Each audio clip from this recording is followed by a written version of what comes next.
There's a certain kind of person who swears every time is different. New face, new city sometimes, a promise to themselves that this one won't end the way the last one did.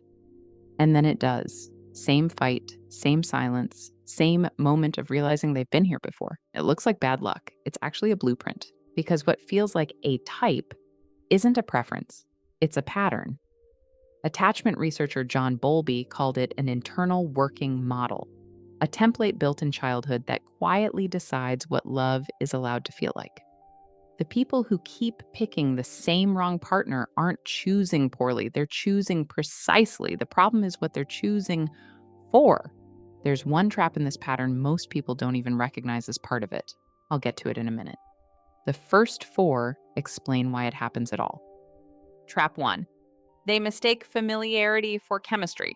The spark that feels like destiny isn't destiny, it's recognition. The nervous system clocks someone whose emotional frequency matches the earliest caregivers. The distance, the unpredictability, the warmth, then withdrawal, and it lights up. Not because it's safe, because it's known. Research on the mere exposure effect shows familiarity alone increases attraction, even when the familiar thing was never good for us. It's not chemistry, it's muscle memory. That's what draws them in. Here's what keeps them there. Trap two, they confuse intensity with intimacy.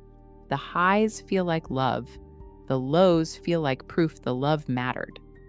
Psychologists Donald Dutton and Susan Painter called this trauma bonding, the way intermittent reward and punishment create a stronger attachment than steady kindness ever could. B.F. Skinner showed the same mechanism in pigeons. Unpredictable reinforcement is the stickiest kind. So the partner who vanishes for 3 days and comes back tender doesn't feel exhausting. They feel meaningful. And the kind, consistent one feels like nothing at all. That's about the person they chose. Here's about what they're trying to win. Trap three, they audition for love they already earned. Somewhere in their childhood, love came with conditions. Be quieter, be smaller, be easier. So now they pick partners who need to be convinced, because the act of convincing is what love feels like. Psychologists call this conditional positive regard. The nervous system learned warmth had to be worked for. Unearned warmth doesn't register as real, it registers as suspicious. That's what they feel. Here's what they tell themselves about it. Trap four, they read red flags as depth. The aloofness becomes mysterious. The unpredictability becomes passionate.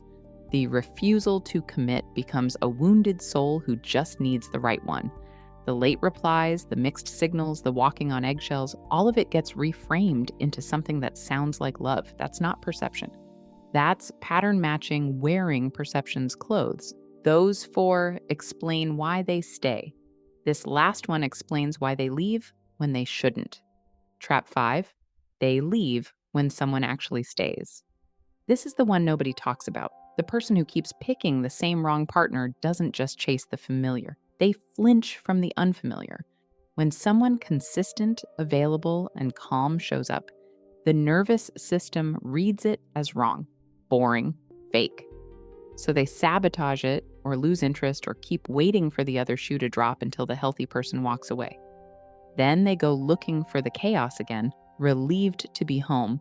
The pattern isn't a preference for bad partners. It's a nervous system searching for a feeling it learned to call love before it could spell the word. Every wrong partner is a right one, for the wound still asking to be finished. You're not broken, you're following a map drawn before you had a vote.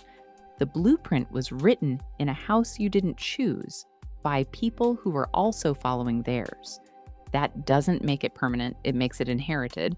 And inherited things can be put down at the right person. Might feel like nothing at first. That's data, not disqualification.